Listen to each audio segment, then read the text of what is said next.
Bonjour à tous, bienvenue dans ce nouveau numéro de Si on parlait JO sur TV78, l'émission à ne surtout pas manquer sur vos écrans, également en podcast si vous êtes un passionné de sport local et des Jeux Olympiques. Les Jeux Olympiques 2024 se dérouleront dans moins de 4 mois et aujourd'hui nous allons parler de la colline d'Elancourt, un site qui va accueillir les épreuves de VTT. Pour m'accompagner sur ce sujet, une équipe de choc, présentation en musique. On commence à ma droite, musique, il est vice-président de la communauté d'agglomération de Saint-Quentin-en-Yvelines. Il est délégué au sport et aux Jeux Olympiques et Paralympiques 2024. Il connaît tous les dossiers Jeux Olympiques et surtout celui de la colline d'Elancourt. Il a presque donné des coups de pioche sur le site pour le transformer. Laurent Mazori est avec nous. Bonjour Mickaël. Comment allez-vous Laurent? Très bien, en excellente forme, on va parler sport, c'est super. Et de la colline d'Elancourt. Évidemment. J'imagine que vous maîtrisez parfaitement le sujet. Ah, j'y demeure pratiquement, oui. Les coups de pioche, c'est une légende ou pas? Non, c'est pas qu'une légende. J'avais un jardin au pied de la colline et j'ai souvent pioché. D'accord, ok. Bon, on verra en tout cas le résultat final. On continue à gauche, musique. Il est directeur technique national à la Fédération française de cyclisme. Il a une grande expérience des courses cyclistes parce qu'il a été professionnel de 1990 à 1995. Il connaît très bien la colline d'Elancourt et surtout les sportifs qui tenteront de remporter une médaille lors des épreuves de cet été. Christophe Manin est avec nous sur cette émission. Bonjour Mickaël, bonjour à tous. Comment allez-vous Christophe? Très bien, très bien. Et pareil, vous connaissez parfaitement la colline d'Elancourt. Je la connais depuis que je suis installé dans la région et que le projet des Jeux Olympiques a fait jour en 2017 et qu'on a commencé à évoquer les sites sur lesquels l'équipe de France allait, je l'espère, performer dans quelques mois. Vous l'avez pratiqué ou pas cette colline d'Elancourt? Je l'ai pratiqué à pied le jour du test event en allant un peu sur tous les coins, mais non, jamais en vélo. Peut-être à l'avenir, on verra ça. Certainement à l'avenir.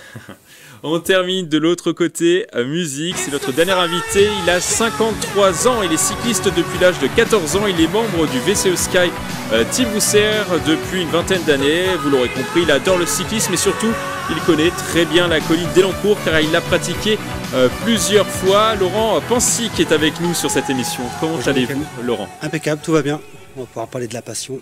Donc vous la connaissez parfaitement, chaque tronc d'arbre, chaque brin d'herbe. Presque, pratiquement oui, ça fait au moins une quinzaine de courses que j'ai effectuées dessus, donc je commence à bien connaître le site, oui. Est difficile? Oui. En apparence, on ne dit pas qu'une colline en région parisienne est difficile, mais celle-ci, elle est pas mal. On en ressort comment quand on monte les 200 et quelques mètres de cette colline d'Elancourt? Bien fatigué et bien mal aux jambes, oui. Dans cette émission, nous allons parler du parcours tracé sur cette colline d'Elancourt. Nous parlerons aussi de l'héritage du site. Mais avant, nous allons parler de l'histoire de cette colline. Cette colline d'Elancourt a une histoire très riche, on l'appelle aussi colline de la revanche. Le site s'élève à 231 mètres d'altitude, elle est le point culminant de toute la région Île-de-France. On peut y voir depuis son sommet la Tour Eiffel ou encore la Défense. À la fin du 19e siècle et début 20e siècle, c'était une carrière de pierre meulière. À partir de l'aménagement de la ville nouvelle de Saint-Quentin-en-Yvelines, cette colline grandit. On y met notamment toute la terre qui a été enlevée pour construire Saint-Quentin-en-Yvelines. La colline atteint son point culminant en 1992 et on y organise des compétitions sportives et notamment du VTT avec la Revancharde, une compétition qui existe depuis plus de 20 ans, un rendez-vous qui attire plus de 200 participants à chaque fois et l'endroit a été retenu pour accueillir les épreuves de VTT pendant les Jeux Olympiques de Paris 2024. La question sur cette thématique, est-ce que ce site fait partie de l'histoire de Saint-Quentin en Yvelines? Vous votez, messieurs. Vous avez une petite raquette, non pour rouge, oui pour vert. Vous êtes unanime sur la question. On va commencer par vous, Laurent Pansic, parce qu'il y a deux Laurent l'un à côté de l'autre. Laurent Pansic, qu'est-ce que vous en pensez? Ça fait partie de l'histoire. Oui, depuis 1990, le Team Bousser organise la Revancharde. On a déjà fait 31 Revanchardes dessus, 47 courses au total. On a une école de VTT, donc c'est notre terrain de jeu, notre terrain d'entraînement. Donc oui, pour moi, franchement, elle fait partie de l'histoire de Saint-Quentin, cette colline. Vous habitez Saint-Quentin-en-Yvelines? Anciennement Bois-d'Arcy, maintenant à la Selle Saint-Cloud, mais dès que j'ai l'opportunité d'y rouler, je vais m'entraîner là-bas. Vous revenez. Oui. Qu'est-ce que vous en pensez, vous, Laurent? Ça fait partie de l'histoire de Saint-Quentin-en-Yvelines, cette colline d'Elancourt? Alors c'est l'histoire de Saint-Quentin-en-Yvelines, mais c'est même l'histoire de la France. Il faut voir grand, puisqu'on a construit des villes nouvelles quand le général de Gaulle l'a décidé. il a bien fallu creuser et il a fallu reposer ces différents remblais. Et donc c'est symbolique d'une construction sortie de rien et qui a permis de construire un des pôles d'innovation sportif et culturel d'Île-de-France. Donc ce tas, eh ben, il est vers le haut, donc déjà symboliquement c'est fort. Et puis il est le résultat de la volonté des hommes d'aménager un environnement. Donc au-delà de l'aspect sportif, c'est plus que ça, c'est l'histoire de nos villes nouvelles.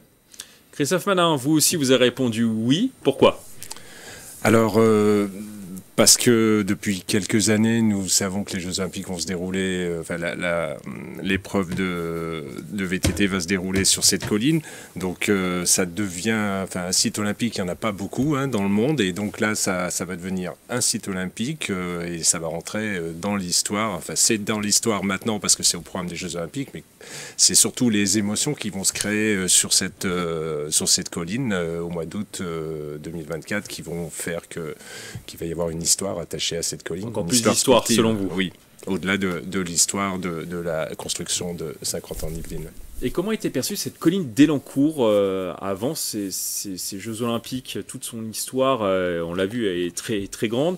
Comment était perçue cette colline d'Élancourt, Laurent Mazori? Au-delà des aspects sportifs, pour les habitants, ça a été très longtemps un espèce de grand tas de gravats qui était peu esthétique. Mais il y a deux intérêts, il y a deux aspects très intéressants à voir. C'est que, d'une part, ce tas de gravats qui aurait pu être anti-écologique est devenu un point d'écologie, parce qu'il s'est recouvert de végétation naturellement. On y a aujourd'hui des espèces à la fois invasives contre lesquelles on lutte, mais on a aussi des espèces de qualité que l'on va maintenir. Donc on voit bien que l'écologie, c'est pas quelque chose de statique, c'est pas juste on touche plus à rien, on n'artificialise pas les sols, mais au contraire, on peut y faire quelque chose par le biais du hasard, et c'est ce qui s'est passé. C'est devenu un point vert, c'est devenu un point sportif, c'est devenu un point qui, partant de rien, a permis de construire quelque chose alors qu'on l'avait pas prévu. Et je trouve que cette évolution-là, elle est hautement forte, puisqu'on y fait aujourd'hui du sport sur quelque chose qui, en réalité, aurait pu être un chantier géant. Donc c'est très fort. Laurent Pansic. Je rejoins Laurent. C'est vrai qu'on est parti d'un point zéro, d'une décharge. Maintenant, quelques années plus tard, on y met les Jeux Olympiques. Je trouve ça très fort. Vous êtes ému ou pas, vous, personnellement, vous qui avez connu cette colline au niveau sportif dès ses débuts? Je trouve que c'est un super aboutissement pour la région des Yvelines, en globalité, et surtout pour Saint-Quentin-en-Yvelines, avoir cette reconnaissance. Même au point de vue du club, on y a organisé nos premières courses dessus. Maintenant, quand on voit que notre tracé, plus ou moins, a été validé par le CEO, je trouve ça génial. C'est une belle récompense pour nous et c'est une belle récompense pour toute l'agglomération de Saint-Quentin-en-Yvelines aussi. Et qu'est-ce qu'elle représente pour la Fédération française de cyclisme, cette colline d'Élancourt? Elle représente un... Avant les JO, bien sûr. Qu'est-ce qu'elle représente? Alors, un poumon vert, moi, ce que j'aime dans cette colline, c'est quand on est au sommet, c'est cette vue sur la région, et on se rend compte que Saint-Quentin-en-Yvelines, quand on est en bas, on voit des bâtiments, on voit des industries, on voit des barres d'immeubles, mais dès qu'on prend un peu de hauteur, mais on se rend compte combien le territoire est boisé et naturel. Donc, personnellement, j'ai été bluffé quand je suis monté là-haut de voir ça. Donc, pour la Fédération française de cyclisme, c'est tout ce qu'on recherche en Île-de-France, c'est des endroits pour faire du sport de nature, pour faire du cyclisme, et voilà, ça va le devenir. Aujourd'hui, c'est un lieu important pour les habitants d'Élancourt, de Saint-Quentin-en-Yvelines, et plus globalement aussi pour les élus aussi de Saint-Quentin-en-Yvelines. C'est un point de visibilité. Il n'y a pas de grande capitale sans point haut. Il y a Rio, il y a les 7 collines. À partir du moment où on a un point haut, je pense que l'esprit s'élève, d'une part. Et en général, on en est fier. Ensuite, c'est aussi un point de repère. C'est-à-dire que quand on passe sur la RN12 et qu'on se dit où sommes-nous, on voit la colline d'Élancourt, on se dit tiens, c'est l'entrée de Saint-Quentin-en-Yvelines. On pourrait fantasmer, et certains l'ont fait d'ailleurs, d'y émettre les lettres Saint-Quentin-en-Yvelines, comme un petit peu Hollywood. Donc ces points hauts, ce sont des points forts, symboliquement, dont les gens en général sont fiers. Et puis il y a ce sentiment d'appartenance que ça génère. Et je pense que les Saint-Quentinois et les habitants d'Élancourt, ils sont très attachés. D'ailleurs, on a eu plein de projets, et on voit qu'à chaque fois, avant d'aboutir à ce que l'on va faire là pour les Jeux Olympiques, ces projets ont toujours déchaîné, dans tous les sens du terme, les passions. Oui, ça montre bien... oui, bien sûr. Quoi qu'on y fasse, et d'abord on est en France, donc on a toujours quelque chose à dire, plus que dans d'autres pays, mais les gens y ont un vrai attachement. Et pour eux, c'était symbolique. À un moment donné, on avait parlé d'une piste de ski, il y avait les pour, il y avait les contre. À un moment donné, on avait parlé d'un restaurant d'entreprise, il y avait les pour, il y avait les contre, une statue, une géode, les lettres dont je parlais, ne rien y faire du tout, laisser l'intérieur y reprendre ses droits, et à chaque fois, il y avait les pour et les contre. Si c'était un terrain sans intérêt, personne n'y aurait exprimé de passion. Enfin, je pense. Oui. On va parler de la revancharde qui a aussi déchaîné les passions pendant toutes ces années. Laurent Pansic, c'était une compétition quasi inconnu au début. Maintenant, il y a plus de 200 participants à la revancharde. Oui. Expliquez-nous un petit peu cette trajectoire pour cette compétition qui est partie de rien et finalement qui est devenue compétition importante dans le paysage français. Ah oui, première compétition organisée en 1990 au profit des orphelins des sapeurs-pompiers, grâce à Thierry Fabre. Petit à petit, je pense qu'au niveau de la qualité du parcours et de l'organisation, on s'est fait une petite renommée. Après, on a eu la chance de pouvoir organiser des manches de Coupe de France FFC et des championnats aussi. Et petit à petit, je pense que notre renommée s'est faite à partir de ça et que c'est resté dans la mémoire des coureurs. Et qu'à chaque fois, on a su aussi renouveler le parcours en y apportant quelques modifications. On voit quelques images justement à l'écran. On a notamment vu ce dernier mur, si je peux dire, avant d'arriver au sommet. Il est comment ce dernier mur ? Il fait mal aux jambes. Il est pas très long, parce que c'est vrai qu'on n'a pas un gros dénivelé, mais quand on le répète à plusieurs reprises, honnêtement, le pourcentage, on le ressent bien dans les jambes. Et vous avez senti l'évolution de cette course ? Au début, on la regardait peut-être un peu de loin, finalement. Maintenant, les gens s'inscrivent dès que les inscriptions sont ouvertes ? Oui, au fil des années, la réputation s'est faite à travers les membres de plusieurs clubs. Et on s'aperçoit que dans la région, c'est un des parcours les plus difficiles physiquement. Maintenant, avec les infrastructures qui se sont mises en place, au niveau technique, c'est quelque chose d'incroyable. On en parlait tout à l'heure. C'est vrai qu'il y a certains périers, maintenant, quand je les vois, je me dis comment on va faire pour passer. Les pros, ils passent, mais nous, en tant qu'amateurs, ça va être un peu plus costaud, quoi. Et dans le monde du cyclisme, on en parlait ou pas avant les JO de cette colline d'Elancourt ? Est-ce que c'était une compétition reconnue ? Alors sur le calendrier régional, oui. À la DTN, je m'occupe des équipes de France, des Coupes du Monde, des Championnats du Monde, donc j'ai jamais eu l'occasion, pourtant je suis voisin de la localité, mais j'ai jamais eu l'occasion d'aller sur cette course. Par contre, dans ma pratique sportive, il y a 20-25 ans, je faisais du VTT et je participais à ce genre d'épreuve, donc une course avec du dénivelé ici en Ile-de-France, oui, c'est atypique et c'est certainement ce qui en fait sa renommée. On peut dire à 20 minutes de Paris, très accessible, 12 millions d'habitants potentiels qui peuvent venir y pratiquer le VTT. C'est quand même assez exceptionnel d'avoir ça dans une agglomération comme l'Île-de-France. Et le site avait d'ailleurs été retenu pour les JO de 2012 aussi, qui ont finalement été attribués à Londres et aux Anglais, on s'en souvient tous. C'est finalement un projet sur le long terme on est dans une histoire finalement sportive avec cette colline d'Elancourt. Je pense qu'on est aussi dans un territoire qui a cette chance d'avoir fait quelque chose d'incroyable, c'est d'avoir un héritage avant que les choses n'aient lieu. En général, malheureusement, on hérite après une mauvaise nouvelle. Il y a un décès. Nous, à 50-ans-les-Villes, on a un héritage extraordinaire. Le vélodrome, candidature de 2012, le BMX, candidature de 2012, le golf, qui faisait partie de la candidature de 2012, avec des terrains qui existent déjà, et cette colline qui a été, grâce à vous, anticipée en fait, parce qu'on y a fait un aménagement, certes qui coûte de l'argent, mais la colline est déjà existante. On est quand même à des territoires qui ont une chance exceptionnelle. Alors il paraît qu'il y a aussi un petit peu la Seine-Saint-Denis, je crois, avec un petit stade, mais à part le petit stade de France, je trouve qu'on est dans une situation incroyable. Et quelque part, c'est valorisant et ça dit ce que doivent être les Jeux Olympiques aussi du futur. S'il n'y a plus des Jeux Olympiques dans lesquels on dépense des centaines de milliards pour avoir des équipements qui, à la finale, souvent, n'ont pas d'usage, puisque nous, ils ont l'usage avant d'accueillir les JO, et ils sont de qualité suffisante et en même temps avec des niveaux différents pour que le débutant puisse le pratiquer, puisque je rappelle qu'à la fin des travaux de la colline d'Elancourt, on aura des niveaux débutants de VTT et en même temps le plus grand niveau mondial. Donc c'est pareil sur le golf, c'est pareil sur le vélo sur piste, puisque demain on peut venir faire un baptême de piste et au milieu de l'après-midi, on est capable de monter dans la piste à 75 degrés alors même qu'on a du mal à y marcher. On peut tout faire au niveau cyclisme dans les Yvelines en tout cas. On peut tout faire au niveau cyclisme, on peut tout faire à 50 ans d'Yvelines. Alors on va continuer à parler de cette colline d'Elancourt, mais maintenant on passe à notre deuxième thématique sur le parcours. Après une longue phase d'études, la colline a subi une transformation en profondeur pour créer un parcours digne des Jeux Olympiques de Paris 2024 et on peut dire que les travaux sont plutôt une réussite. On a pu le découvrir lors d'un test event en septembre dernier pour les Jeux Olympiques de Paris 2024. On écoute Tony Estanguet, le président de Paris 2024 à ce sujet. Une mine d'informations très très importante pour nous qui seront débriefées là dans les prochains jours. Mais globalement, les indicateurs sont au vert, le site il est très chouette, il plaît aux athlètes. Il va y avoir de très très belles compétitions l'année prochaine. On repart avec beaucoup d'énergie. On sait qu'il reste encore beaucoup de travail dans les 10 mois qui viennent. Mais globalement, on repart quand même avec plus de sérénité à l'issue de ce test. Les sportifs ont également été séduits. On écoute Loana Lecomte, vainqueur du Test Event 2024 à Elancourt. C'est un parcours très exigeant techniquement et physiquement.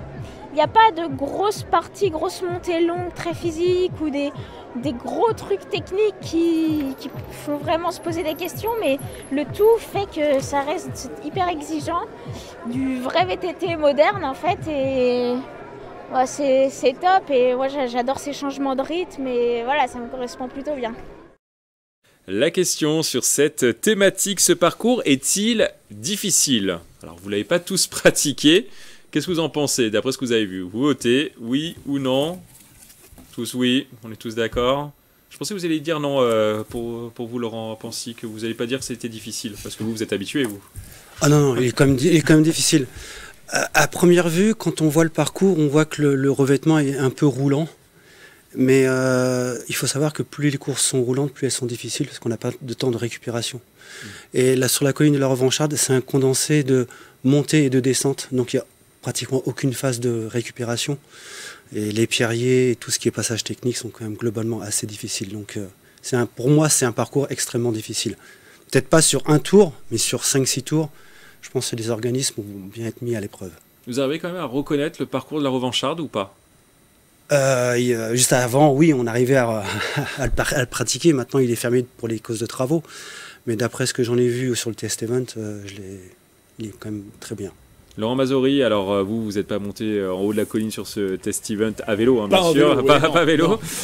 Qu'est-ce que vous en avez pensé, vous, de cette colline d'Elancourt? Alors moi j'ai une vision qui est pour le coup un petit peu moins sportive parce que je ne pratique pas le VTT, bien entendu, je pratique un autre sport qui est beaucoup plus calme sur le territoire. Par contre, pour avoir suivi, vous parliez des coups de pioche tout à l'heure, le golf pour pas le nommer, pour avoir suivi les différents travaux et l'évolution et les aménagements des obstacles et les corrections qu'on a apportées, hein, parce qu'à l'issue du test event avec Tony Estanguet et les équipes de la Solidéo, on a apporté également des modifications, certes pour les sportifs, mais aussi pour l'expérience utilisateur de ceux qui viendront voir les jeux. Moi, je le trouve visuellement extrêmement difficile. Enfin, je serais incapable, je pense, de faire plus d'une dizaine de mètres, et encore dans le sens de la montée, et encore au départ, éventuellement sur le pont. Oui, voilà, il y a des parties un peu roulantes, hein, comme on disait, mais il y a des parties très techniques. Hein. Ah, pour moi, ça me paraît, enfin, ceux qui vont le pratiquer, pour moi, ce sont des extraterrestres. C'est-à-dire qu'il y a toujours une notion de danger dans un sport, hein, mais je crois qu'il faut que ce soit maîtrisé. Et quand on est complètement néophyte, si ce n'est de suivre depuis des années des épreuves de cyclisme, quand je vois ça, j'arrive même pas à comprendre qu'on puisse faire le parcours, encore moins de le chronométrer et encore moins contre des compétiteurs. Pour moi, ça relève de l'exploit sportif. Voilà, par rapport à d'autres sports, entre guillemets, moins dangereux, entre autres le mien et ceux que j'ai pratiqués avant. Voilà, pour moi, je suis admiratif. Voilà, je faisais du hockey sur glace, j'avais l'impression de pratiquer un sport dangereux. Non, parce qu'on est protégé. Là, moi, je suis scotché à chaque fois que je prends ce parcours. Ils ont un casque. Ils ont un casque, et encore, lorsqu'on a fait le test event, il faisait beau, ce qui n'était pas le cas de la veille où il tombait des trompes d'eau. Donc on a vu aussi que le parcours avait cette qualité d'ailleurs d'avoir un drainage qui est très positif. Mais on ne sait jamais. Et que se passerait-il s'il pleuvait cet été? C'est-à-dire c'est plus le même parcours. Ce qui peut arriver. Semble. Enfin, moi je suis bluffé par le courage des athlètes que j'ai pu voir et je revois vos images. C'est incroyable, franchement. Impressionnant. Enfin, je sais pas ce qu'on dit le professionnel. Oui, justement. Christophe Manin, qu'est-ce que vous en pensez en tant que professionnel? Vous avez un regard un peu extérieur à tout ça. Un parcours qui développe 4 km 3 pour 120 mètres de dénivelé. Donc le chiffre en soi de 120 mètres de dénivelé, c'est pas exceptionnel. On a parfois plus sur des championnats du monde, sur des coupes du monde, où on arrive à avoir plus de dénivelé. Mais là, c'est l'enchaînement de tous ces obstacles qui rend la course très difficile. Et le ressenti des sportifs, c'est que et puis on l'a vu donc sur le test event, c'est que c'est sélectif, ça fait la sélection et on a des courses qu'on peut qualifier de roulantes par moment. Celle-là, ça n'en sera pas une. Non. Donc compétition difficile. Oui, alors on est sur l'été prochain. C'est le cross-country format olympique. On est dans quelque chose de différent de la Revancharde, qui est une course, on va dire, plus classique, de cross-country classique. Là, sur le format olympique, ce sont des parcours qui sont artificiels, où on construit des obstacles, on construit des sauts, on installe des rochers pour mettre des pierriers. Vraiment, il y a tout un cahier des charges de l'Union cycliste internationale qui impose ce type d'obstacles sur le parcours, qui sont répartis donc sur ces 4,3 km et qui font un très beau parcours, en tout cas un parcours qui a plu aux athlètes français. Ils ont performé et ça leur plaît. Ouais. Qu'est-ce qui a changé concrètement? C'est justement la mise en place d'obstacles, vraiment, par rapport à l'ancienne colline d'Elancourt?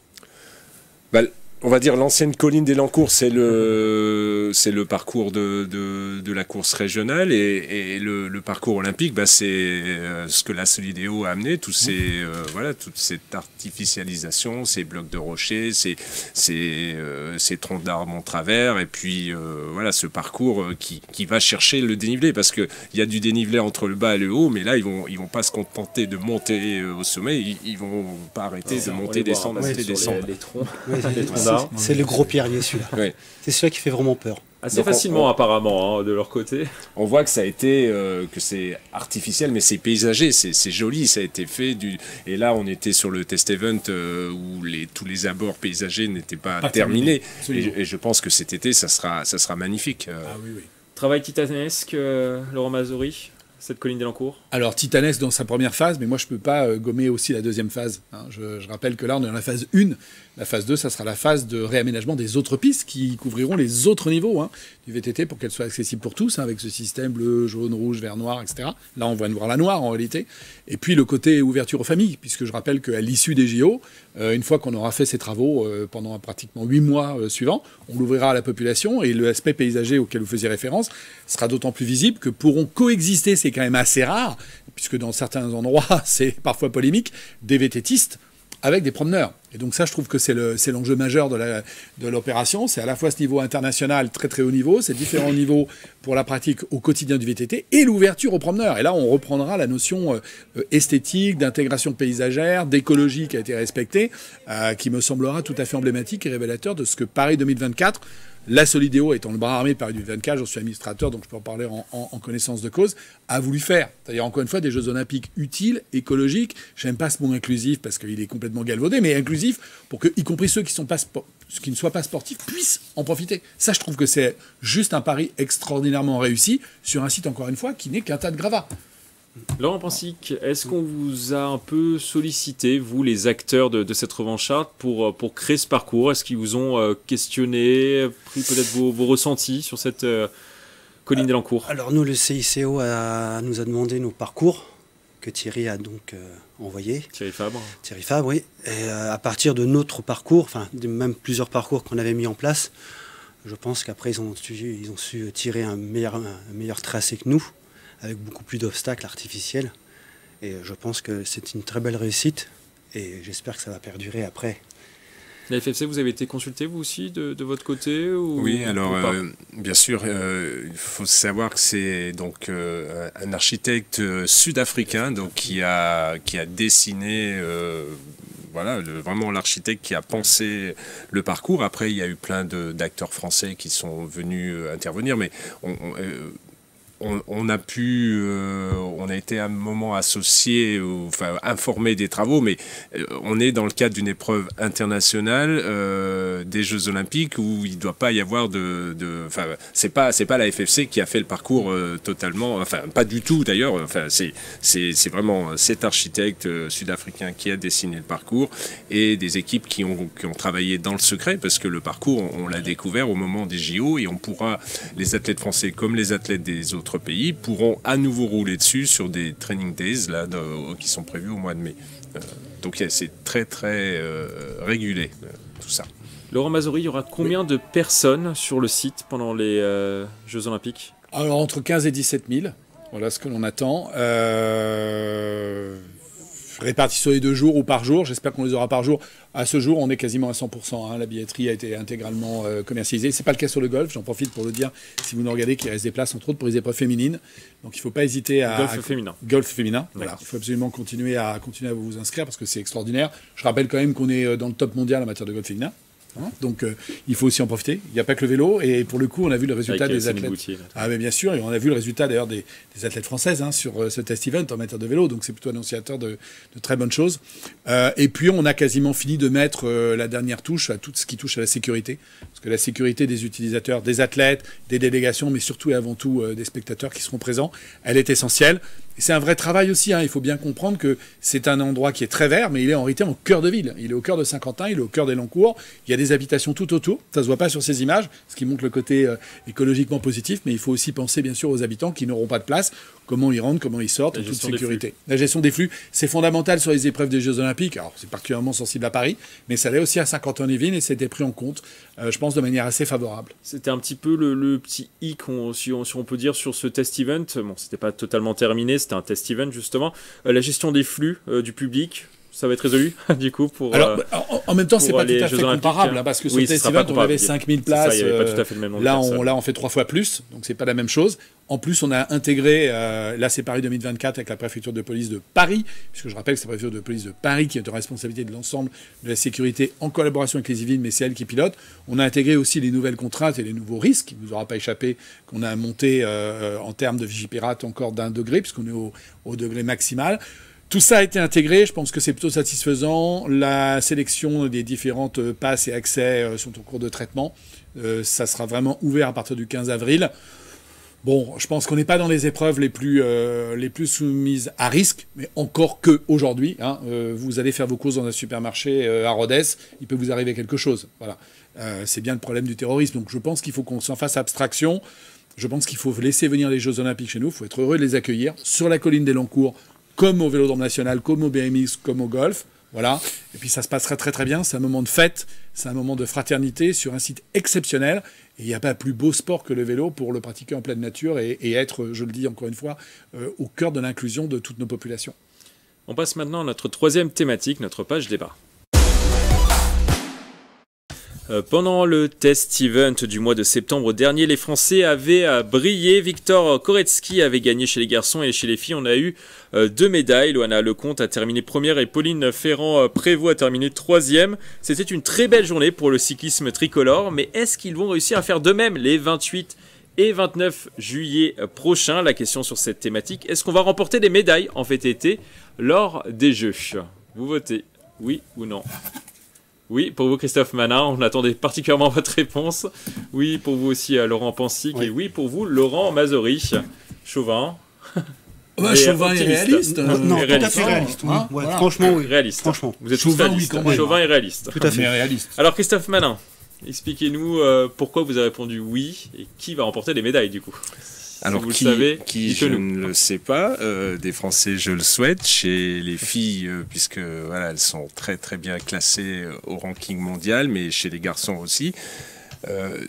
Donc tout d'abord, nous allons avoir 2 filles au départ. Donc c'est 2 quotas, c'est le maximum des quotas qu'on peut avoir par rapport au niveau au ranking de la France. Donc on aura 2 quotas chez les hommes et 2 quotas chez les femmes. C'est comme ça pour tout le monde ou c'est juste pour l'équipe de France? Les 8 premières nations, donc les 8 nations les plus fortes en VTT auront 2 quotas et après les autres nations auront 1 quota et c'est une compétition qui va se dérouler avec 36 garçons et 36 filles, donc un peloton relativement restreint, plus réduit que ce qu'on trouve dans un championnat du monde où on a parfois une centaine de concurrents. Mais là, donc c'est des quotas dans chaque nation, donc ça sera vraiment la crème de la crème. Et nous avons donc Loana Lecomte et Pauline Ferrand-Prévôt, respectivement numéro 2 et numéro 3 au ranking mondial. Respectivement, Pauline Ferrand-Prévôt, championne du monde en titre, Loana, vice-championne du monde. On a rappelé le résultat, donc le parcours leur convient très bien puisqu'elles y ont brillé. Donc voilà, des filles qui sont au top niveau et donc favorites de cette épreuve.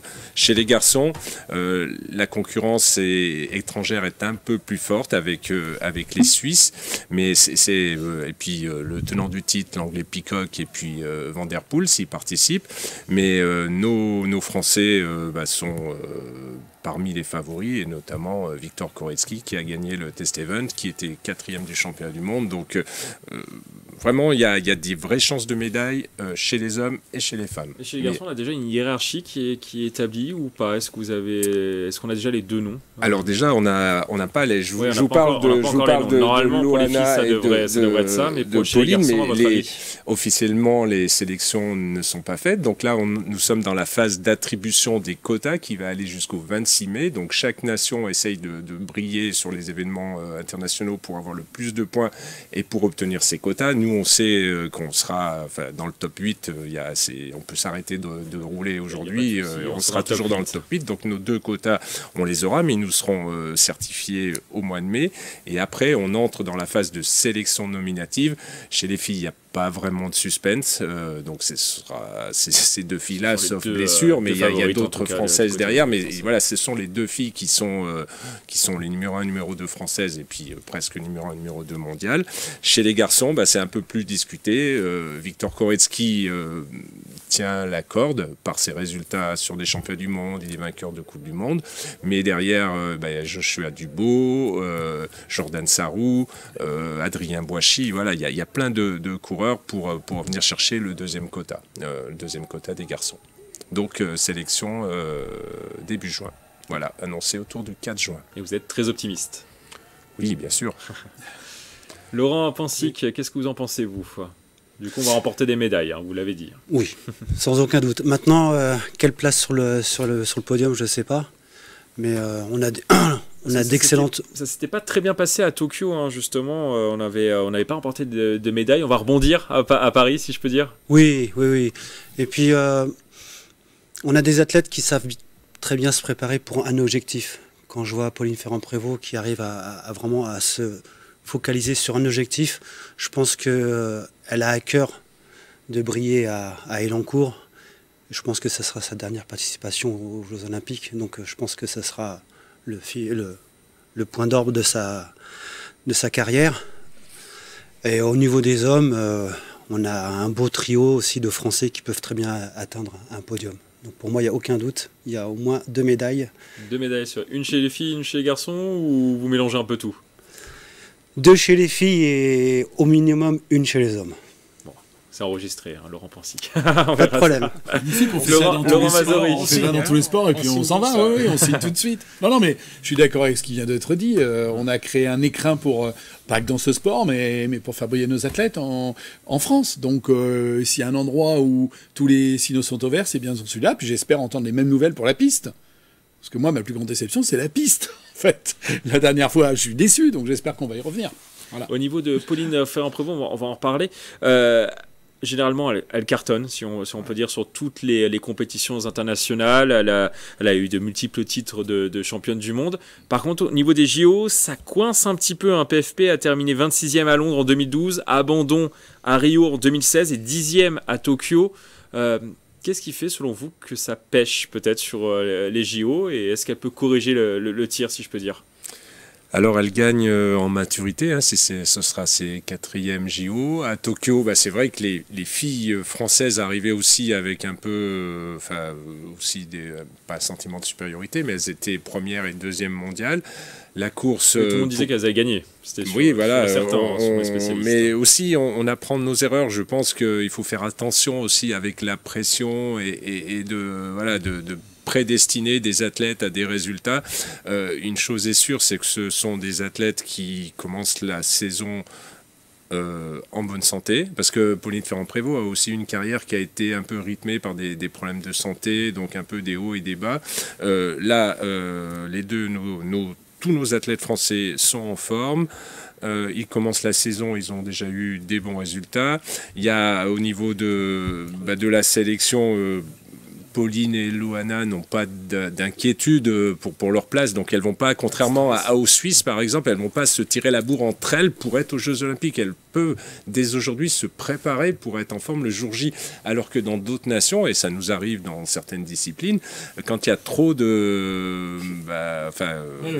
on n'a jamais trop, mais quand il y a de la concurrence en interne, il faut déjà tirer des cartouches tôt dans la saison pour pouvoir être aux Jeux Olympiques. Là, c'est pas le cas. Elles sont sereines, elles peuvent se préparer et voilà, c'est tenir compte des... Enfin, ça va le faire, mais surtout, c'est vous rappelez Tokyo, où elles étaient favorites, où ça s'est pas bien passé, mais aussi... Loana Lecomte avait terminé 6e, de son côté. Après, Loana Lecomte, c'était sa première participation aux Jeux Olympiques. Elle a sûrement appris de ses erreurs. On lui a mis beaucoup de pression à cette époque-là, elle était toute jeune, et voilà, donc on sait... On va se garder de ça, et j'espère qu'elles n'écouteront pas trop l'émission d'aujourd'hui. mais si. Laurent Pansy, aussi le fait que ça soit à domicile, ça va forcément les galvaniser, nos athlètes français. Ah bah oui. Quoi de mieux de... Ça change vraiment les choses? Je pense que oui, comme tout athlète international, quand on joue dans son propre pays, on a honneur à faire parler nos sensations, nos résultats. Donc je pense qu'elles vont tout mettre, autant chez les filles que chez les garçons. Faire sonner la Marseillaise sur le territoire français, qu'est-ce qu'il y a de pas plus beau, hein? Donc je pense qu'elles vont vraiment réussir. Et aussi les coureurs français. Laurent Mazori? Pareil, je pense que toutes les chances sont de leur côté, elles sont chez elles, on les accueille chez nous, chez elles, avec un grand plaisir. Et puis le disque est prêt, les bandes sont prêtes, on peut passer à Marseillaise sur toutes les épreuves. À la limite, d'ailleurs, c'est pas la peine d'avoir les autres hymnes, on passera que le nôtre. Je trouve qu'en toute modestie, ça serait une bonne chose. Beaucoup de médailles, du coup, pour le VTT. Ce qui est important, c'est que ces épreuves de VTT vont intervenir. Donc, on a la cérémonie d'ouverture le vendredi, la journée du samedi, et on a des épreuves de cyclisme tous les jours de la quinzaine olympique. Donc, la journée du samedi, c'est les contre-la-montre sur route, où on n'est peut-être pas favori, mais chez les filles, on peut viser quelque chose quand même. Mais en tout cas, dès le dimanche, dès l'épreuve des filles et dès l'épreuve des garçons le lundi, dès le dimanche, on est en capacité d'aller chercher un titre, de faire résonner la Marseillaise. Et moi, au-delà du résultat brut du VTT, je compte aussi beaucoup pour ça, pour lancer vous parliez de ce qui s'est passé à Tokyo, lancer l'Olympiade. Alors, lancer les autres sports, parce que c'est le cyclisme dans une équipe de France de tous les sports, mais chez nous, dans le cyclisme, lancer que le VTT performe, et puis lance après le BMX Freestyle. Après, on a toute une série d'épreuves, le BMX Freestyle, le BMX Race, où on est également favori, avant d'arriver aux épreuves sur piste. Mais, en plus, il y a une histoire entre le VTT et la France. Il y a eu Julien Absalon, notamment, qui avait remporté l'or en 2004 et 2008. Il y a une vraie histoire du VTT en France. Dès les premiers Jeux Olympiques, Miguel Martinez, donc en ce moment on entend beaucoup parler de Martinez, mais c'est son fils, mais Miguel Martinez, le papa, a été médaille de bronze à Atlanta, il était champion olympique en 2000, et puis après on a eu le règne Absalon, on a eu Julie Bresset, enfin voilà, on a quand même une vraie histoire une suite de champions et de championnes olympiques en France, donc on croise les doigts. Oui. Et on souhaite plein de médailles à nos Français. On va maintenant parler de l'héritage de ce site olympique, même si on en a parlé un peu brièvement tout à l'heure. On le sait, c'est très important pour les Illinois, les habitants de Saint-Quentin-de-Ligny et les Français. Les sites olympiques vont être réutilisés dans leur majorité après les JO de cet été. La colline ne va pas être démontée, hein, ça on l'imagine bien, mais surtout elle sera consacrée au sport extrême et aux loisirs. Alors vous confirmez, Laurent Mazori? Oui, je vous confirme qu'elle ne sera pas démontée, d'abord parce que j'ai une pioche mais j'ai pas de pelle, donc ça va être compliqué, et puis parce que ça fait partie inhérente du projet, je le disais un petit peu tout à l'heure, c'est dans les gènes de Paris 2024 d'avoir voulu avoir des Jeux Olympiques les plus positifs possibles pour l'environnement, et entre autres la réutilisation des sites. Là, on est dans un site qui existe déjà, donc il va être forcément réutilisé. Il sera ouvert à toute la population, il sera ouvert à tous les Saint-Quentinois et toutes celles et tous ceux qui viendront nous visiter. Ça, c'est la phase 1. Et puis après, il faut réfléchir au futur, hein, parce que c'est un site écologique qui coûte cher à entretenir aussi. Ça paraît pas, mais si vous ne faites rien, la nature reprend ses droits, hein, toujours. Et du coup, les invasions repartent. Et donc, il faut penser à ces coûts d'entretien. Et il faut penser, et je me tourne vers la Fédération française de cyclisme ici présent et à son président que j'ai rencontré encore il y a une dizaine de jours, Michel Callot. Il faut penser à avoir un usage ultérieur, au-delà de son ouverture au grand public. Il faut peut-être penser à une concession, il faut peut-être penser à d'autres aménagements complémentaires. On a conservé à Saint-Quentin, au titre du plan local d'urbanisme, pardon de parler technique, des capacités de construction au pied de la colline pour y accueillir des infrastructures sportives complémentaires. Bref, je pense qu'on n'est qu'à la phase 1 de la réouverture au public et on pourra y faire encore d'autres choses et en faire bénéficier encore plus largement la population dans les années à venir en collaborant avec la fédération, avec différents partenaires, avec Saint-Quentin, avec les associations locales, parce que c'est absolument un engagement politique global qui a été pris par les 12 communes de maintenir cette ouverture au grand public, hein, de faire en sorte que ce soit un lieu public et en même temps qu'on puisse y pratiquer du sport. Donc c'est complètement vertueux. Donc il y aura plusieurs pistes, c'est ça? Vous l'avez dit oui, tout à l'heure, noir, rouge, bleu, un peu comme le au ski, c'est ça? Absolument, on refait un vieux clin d'œil à un projet qui avait été en son temps abandonné, qui a fait couler beaucoup d'encre, qui est celui de la piste de ski. On y retrouve quelque chose en commun, on y retrouve ces différents niveaux de piste, de la bleue qui fera tout le tour, qui sera en gros une balade à vélo, que tout le monde pourra faire, jusqu'à la noire qui sera celle des Jeux Olympiques, avec de la sécurité en ce qui concerne l'accès à la noire, et tous les niveaux de VTT en montée, en descente pourront s'exprimer sur ce site, en même temps que la population s'y promènera de manière tranquille dans un univers préservé avec sa faune et sa flore, puisqu'on a de la faune sur place. Je ne parle pas des sangliers, ça c'est plus problématique, je parle d'autres faunes qu'on a pu mettre en exergue, et donc ça sera un lieu où on pratiquera le sport en pleine nature, ce qui est un petit peu l'ADN de Saint-Quentin, on est dans ce sport vertueux en pleine nature. Au Vélodrome, on y pratique du vélo, au BMX, on est dehors, au golf, on est en pleine nature, et le golf aujourd'hui est un sport qui est vertueux écologiquement, contrairement à ce que certains voudraient dire, et là on a avec le VTT quelque chose qui ne peut pas être plus vertueux, puisqu'il y a deux sports que l'on peut pratiquer très très simplement, c'est le vélo parce qu'on prend son vélo et on en fait autour de chez soi, et puis on peut courir, on met une paire de baskets et on va courir. Sur le site, on pourra faire les deux, on pourra et courir et faire du vélo.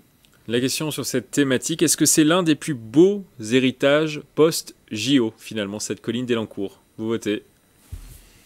Vous pouvez dire non, attention. L'un des plus beaux. L'un des plus beaux, l'un des plus beaux. L'un des plus beaux. Christophe Manin. Alors, évidemment, moi, je me place sur le plan du cyclisme. Donc, la Fédération française de cyclisme, avec les acteurs locaux, s'est battue pour que les Jeux olympiques se passent à Élancourt, puisqu'on peut se souvenir qu'il y a quand même eu des candidatures alternatives. Alors, ça n'aurait pas été des Jeux de Paris, mais il y avait des candidatures assez sérieuses quand même dans les Alpes et dans les Vosges, sur des circuits qui étaient déjà tracés avec des choses qui auraient pu convenir sur le plan sportif. Et si on demande à Pauline Ferrand-Prévot si elle préfère gagner une médaille à Paris ou dans les Vosges ou à Chamonix, je pense que ce qui lui importe, c'est la médaille olympique. Mais ce qui importe à la fédération et ce qui nous importe ici autour de la table, c'est cette notion d'héritage. Il va y avoir ces compétitions qui vont avoir lieu le dimanche et le lundi. Et puis derrière, qu'est-ce qu'on va faire de cet équipement? Et on est dans un grand bassin de vie et il n'y a pas d'équipement, il n'y avait aucun équipement pour le VTT dans la région d'Île-de-France. On a au niveau des structures labellisées par la fédération, il y a un stade de trial à Épône, et puis un site VTT dans le 77. Mais voilà, c'est tout. Donc là, le projet de faire quelque chose qui permette une pratique du VTT à tous les niveaux, comme vous l'avez dit, du niveau débutant jusqu'à confirmé. Mais c'est très important d'avoir cet équipement dans la région Île-de-France où il y a le plus de pratiquants et qui puisse se servir, vous l'avez dit, et aussi le très haut niveau. Nous, on a des pôles France, on a notre pôle France piste et BMX au Vélodrome. On aura aussi des coureurs à entraîner aussi, peut-être pas de manière pérenne, mais en tout cas d'avoir un équipement, c'est la politique de la fédération, avoir des stades de VTT XCO un peu partout sur le territoire, c'est très important, donc en avoir un ici, c'est primordial compte tenu du bassin de population. Laurent Pancy, qu'est-ce que vous en pensez, vous? Disons qu'ici on est vraiment bien doté, on a le Vélodrome, on a une belle piste de BMX, il manquait plus qu'une pierre à l'édifice, c'était un super stade de VTT, on l'a. Donc moi, je n'aurais, d'un point de vue de mon club, ça serait bien qu'on puisse la récupérer aussi pour nous réorganiser nos courses. Et ça sera le cas. Merci beaucoup. Et puis aussi, on voudrait bien mettre aussi une infrastructure de cyclocross. C'est quand on voit maintenant l'élite mondiale, avec Mathieu Van Der Poel, Pidcock, tout ça, tout se passe par le cyclocross maintenant. Donc si on pourrait y mettre une piste de cyclocross et les infrastructures qui sont pour le VTT, ça serait le top. Au moins, le milieu du tout-terrain en France serait bien représenté au même titre que le Vélodrome et le BMX. Et d'avoir tout ça dans un périmètre de 5-6 km, tous les cyclistes vont retrouver leur bonheur ici, même si c'est en région parisienne. Le fait que ça soit sur la colline d'Élancourt, ce poste JO avec une colline d'Élancourt qui sera à nouveau imaginé, vous y serez tout le temps, vous y serez plus souvent peut-être du côté du VCE Sky? Nous, avec notre école de VTT, c'est sûr que là, c'est un terrain de jeu qui est au top. Déjà, on s'y entraînait avant les Jeux Olympiques. Là, si on nous permet de refaire partie de cet héritage, il n'y a aucun problème, on y adhère à 100%. Et quand est-ce qu'il y aura les grandes annonces, du coup, sur cette colline d'Élancourt, cet héritage, Laurent Mazory? Les grandes annonces. Les grandes annonces que quand tout sera finalisé, les ouvertures, tout ça, après post-JO, est-ce que vous avez déjà une idée ou pas? A priori, on ouvre en mars 2025, mars-avril 2025, fin des travaux. La Solidéo, vous le savez, disparaît là dans les jours qui viennent, mais en fait, elle garde une équipe réduite justement pour les phases d'héritage. Et donc, on est inscrit dans un planning pour une fin des travaux estimée au mois de mars 2025, et donc une rouverture dans la foulée sous la première forme. Les deuxièmes formes restent à imaginer. Hein. Tout le champ des possibles est ouvert. Dans cette contrainte très stricte d'un équipement sportif ouvert aux familles et vert. Voilà, il n'y a pas d'autres projets. Je le dis tout de suite, pour ceux qui nous regardent, il n'y a pas la construction de je ne sais quoi. Non, on est vraiment toujours dans cette logique-là. Et l'idée, c'est d'avoir un mode d'exploitation qui soit vraiment pérenne. Hein, il ne s'agit pas que ça devienne un endroit qui, je le redis, la nature ne doit pas y reprendre ses droits. Elle y est déjà. Cette nature que l'on a modifiée pour la rendre encore plus verte, plus écologique, elle y est. Maintenant, il faut l'entretenir et il faut faire en sorte que le site vive et reste ouvert à la fois aux compétitions sportives et à la population. C'est là-dessus que nous nous engageons au niveau de Saint-Quentin-les-Vignes et de la ville d'Elancourt, bien entendu. Donc techniquement, Laurent Pensic pourra début 2025 faire du VTT sur la colline d'Elancourt. Je rebondis. Oui. Rebondissez, Laurent. Hop. En juin 2025, on peut refaire une revancharde dessus. Ah bah si tout va bien, oui. Si la Solidéo est au rendez-vous, normalement, oui. Super. Oui. Super. Merci beaucoup. Christophe Manin. Oui, je voudrais ajouter que le cyclisme est un sport à multiples facettes. Donc, Laurent, tu as évoqué le cyclocross et un projet de stade de cyclocross, mais il y a aussi le gravel qui a le vent en poupe. Il y a plein de disciplines et donc on a la colline, mais on a le bas de la colline et puis on a aussi tout le territoire autour et les enjeux de tourisme. Il y a vraiment quelque chose à faire autour de Saint-Quentin-en-Yvelines, une terre de vélo avec les équipements pistes, BMX, VTT et puis tout ce qu'on peut. On peut venir à Saint-Quentin-en-Yvelines faire une semaine de cyclisme la vallée dans les Yvelines. Juste à côté, vraiment. Voilà le pump track. C'est quoi ça exactement, Laurent Mazori, un pump track? Pump track, c'est vous prenez au vélo, vous faites des bosses dans tous les sens. D'accord, ok. Non, c'est juste pour les téléspectateurs qui connaissent pas forcément. Vous sautez comme ça. D'accord, ça marche. Non, mais c'est bien parce que c'est à la fois c'est jeune, c'est ludique. Quand j'étais petit, on appelle ça, c'est comme la planche à roulettes, vous voyez ce que je veux dire avec les. C'est génial, c'est génial. Christophe Manin, les gamins adorent ça. Donc oui, voilà, je pensais plus au pump track, mais voilà, c'est un des équipements les plus répandus sur le territoire, financé par l'Agence nationale du sport. Oui, c'est vraiment des outils éducatifs pour les jeunes pour venir faire du vélo en toute sécurité et justement peut-être sortir de là. On sait que la route est quand même de plus en plus pas inaccessible, mais il y a des dangers sur la route. Donc tout ce qui est gravel, cyclocross, pump track, VTT, voilà, toutes ces pratiques où le pire qui peut nous arriver, c'est de tomber et puis de se gratigner le genou ou de se casser le bras. C'est quand même pas. On le souhaite pas. Ouais, mais en tout cas, voilà, du cyclisme en pleine nature sur la colline d'Elancourt, dans plein de disciplines. On a eu le sentiment tous ensemble de bâtir à travers ces Jeux Olympiques sur Saint-Quentin le futur de ceux qui vont venir après nous. Et on parle d'héritage, mais il est sensible, quoi. Il n'est pas juste moral, même s'il y a une partie morale importante dans les Jeux Olympiques, en termes d'héritage de ce que l'on peut faire sur le sport santé. Là, on touche du doigt concrètement un vrai aménagement du territoire au bénéfice du plus grand nombre. Dernière question, est-ce qu'il y aura des championnats du monde, peut-être, potentiellement à l'avenir sur cette colline d'Elancourt, des grandes compétitions internationales, ça peut être possible? Tout à fait, oui. Après, un championnat du monde, c'est une candidature qui doit être portée par la fédération, mais avec l'appui des collectivités territoriales, ça coûte très cher. Mais là, il y a déjà l'équipement. Après, c'est de l'événementiel, mais bien sûr que ça peut être possible parce que quand on a totalement. Quand on a un parcours comme ça, après il faut le réutiliser. Je me souviens avoir fait une Coupe du Monde sur le parcours d'Atlanta il y a très longtemps. C'est souvent comme ça que ça se passe. D'ailleurs, les sportifs aiment bien revenir un peu sur les lieux mythiques. Pas d'annonce pour l'instant à faire? Non, pas d'annonce. J'en profite. Pas d'annonce. Je suis journaliste. Pour le Vélodrome 2027 Vélodrome 2027, effectivement, oui. Ah oui, étant donné que le projet montagnard a échoué, je pense qu'en 2027, les championnats du monde, cette partie-là au moins des championnats du monde pourra être localisée sur le Vélodrome national de Saint-Quentin-en-Yvelines. Une belle date, 2027. Oui. Alors on termine par un petit quiz pour terminer cette émission. Alors il y a 5 questions, restez avec nous Laurent Mazori. Alors vous saurez tous les uns contre les autres, il y a 5 questions, mais vous verrez, elles sont quand même assez simples, normalement. Alors on va commencer par la première question. Une question plutôt simple, on en a parlé dans cette émission. Quelle est l'altitude exacte de la colline d'Elancourt? On en a parlé tout à l'heure. Et vous l'avez gravi plusieurs fois, vous, Laurent Pansic. Est-ce que vous avez une idée? Proposez, et on dira qui est le plus proche. 283. 283 pour vous. Il me semble, oui. Laurent Mazori? 231. 231 pour vous, Laurent Mazori. 260. 260. Eh bien, on va regarder la réponse. Laurent Mazori, 231 mètres. Bon, j'ai trouvé une bonne réponse. Bravo, je peux y aller. félicitations. Je vous laisse faire les autres. La deuxième question, normalement ça devrait être assez simple. Quelle sera la première ville française à accueillir la flamme olympique? La première ville française. Marseille. Oui. Marseille. Oui, bateau, Marseille. Voilà, Marseille, effectivement. Bord du Bélem. On va avoir la réponse. Oui. Marseille, la flamme arrivera en France à Marseille le 8 mai prochain à bord du Bélem, justement l'un des plus anciens 3 mâts européens. Et ensuite, elle arrivera jusque dans les Yvelines avant qu'elle soit installée, cette flamme olympique. On l'a appris aujourd'hui aux Tuileries. Troisième question, quel est le record de médailles décrochées par la France aux Jeux Olympiques? Et si possible, où? Voilà. Quel est le record et où?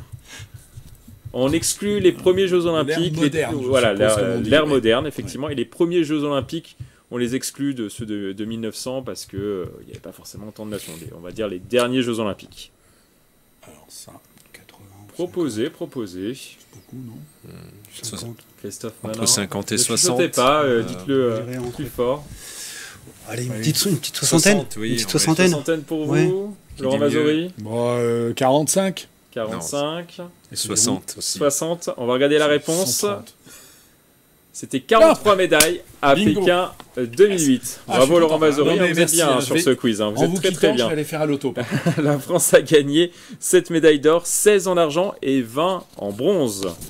Question numéro 4, un peu plus compliquée. Quel Français ou Française détient le record de participation aux Jeux Olympiques? Une personne autour de la table devrait connaître la réponse. C'est un indice. Donc c'est un cycliste. C'est un cycliste. Mais que fait le DTN? Ou C'est peut-être une pas en VTT. cycliste. Ou une cycliste. Ah oui. Ah oui, une cycliste. Longo. Ah oui, Jeannie Longo, bien joué. Jeannie Longo, on voit la réponse. Bravo. Bravo. Bravo à notre collègue. Bon, Bien joué. on va vous l'attribuer, hein, Ah ouais, Laurent, ouais, non, là, Laurent magnifique. Pansic. On Magnifique. va l'attribuer, mais vous y avez pensé, vous aussi, à Christophe Manin. Travail d'équipe. On va terminer par la dernière question. Attention, il y a un petit piège. Combien d'athlètes vont participer au JOP 2024? Piège, il JOP. faut pas oublier les athlètes paralympiques. Oui. Effectivement. Jeux Olympiques qui sont- et Paralympiques qui sont 2024. Brillants et qui l'ont été à Tokyo plus que d'autres. C'est beaucoup de monde dans toutes les disciplines. Je sais que la Dites un capacité du chiffre. village, c'est de 14 ou 15 000, mais il n'y a pas que des sportifs, il y a aussi des staffs.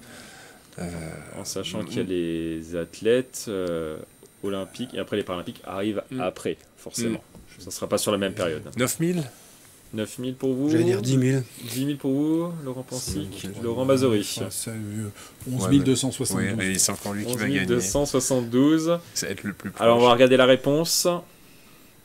14 900. Je crois que c'est pour vous aussi, hein, Laurent Mazori. Ouais, non? ouais, ouais, Oui, je- c'est ouais, pour ouais, vous. ouais. Vous êtes très très bon sur ce quiz. Oui. Il y aura Je fais de 10 l'auto 500 plus, athlètes pour les Jeux de Paris et 4 400 athlètes pour les Jeux paralympiques. Il y aura aussi 278 guides pour accompagner les sportifs. Voilà, bravo à vous pour ce quiz. C'est déjà la fin de cette émission. On va terminer comme d'habitude par une citation. Aujourd'hui, je vous propose une citation. Vous avez un petit message à Oui, faire j'avais un passer petit message, Ouais. bien sûr. Vive Oui, la les caméra est là. JOP à Sky. Vive les JOP à Sky. Ça sera le message et Et vive le moi, vélo. Vive le vélo. Alors, Et le aujourd'hui- vélo, ouais, le ouais, vélo allez, la dans, France. dans toutes ses formes, que ce soit le vélo de compétition, Bravo. le vélo pour aller au travail, le vélo pour la santé, en tout cas, vive le vélo. Et beaucoup de médailles aux Jeux Olympiques et Paralympiques. Alors, comme je disais, le père des Jeux modernes nous a fait une citation. On va la prendre aujourd'hui, Pierre de Coubertin. Le sport va chercher la peur pour la dominer, la fatigue pour en triompher et la difficulté pour la vaincre. Je vous laisse méditer sur cette phrase. À bientôt sur TV 78.